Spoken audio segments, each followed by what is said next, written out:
Johnson narrowly won re-election as House Speaker. In a dramatic and eagerly awaited vote, Republican Mike Johnson narrowly won the House speakership, beginning total Republican control in Washington.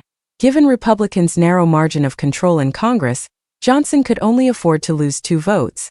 After some lobbying, he managed to survive the vote, even though he nearly lost re-election. In a prior statement, President-elect Donald Trump said that, "A win for Mike today will be a big win for the Republican Party," and endorsed Johnson for the position of House Speaker. Controlling the lower house of the U.S. Congress and ranking second in line for the presidency behind the Vice President, the House Speaker is one of the most influential positions in Washington. When Johnson, a Republican from Louisiana, ran for re-election, almost all Republicans supported him. However, there were some controversial aspects to that achievement. The candidate must gain the approval of a majority of the House, 218 votes, in order to be elected Speaker.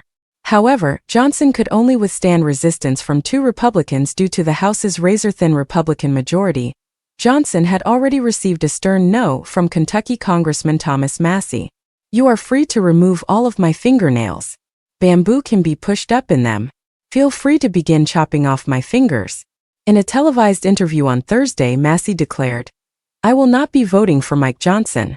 Before the voting, a number of other Republicans had placed themselves in the undecided category. 3 of those Republicans who were still unsure cast ballots for other members during the first round of voting, which kept Johnson from getting the 218 votes he needed. Congressman Keith Self of Texas, Ralph Norman of South Carolina, and Massie all named additional candidates to be the future Speaker. Johnson fled the House floor as a result, and lobbyists began to support him.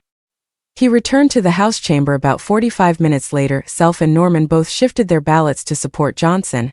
When the gavel fell, Johnson was re-elected. After talking with Johnson in a room outside the House chamber, Norman told reporters that he had altered his vote. He claimed that Johnson assured him that there would be more conservatives present at the negotiating table, that fewer agreements would be reached between the leadership of the committees and Congress without the involvement of other politicians, and that there would be ample time to review the bill text before to planned votes. "When we left that small room, he convinced me and Keith Self," stated Norman. Johnson answered, "Give me a chance and I'll do it." He was aware of that, and I was aware that it would become increasingly difficult if it made it to the second ballot. President-elect Donald Trump was another participant in the contentious Speaker election.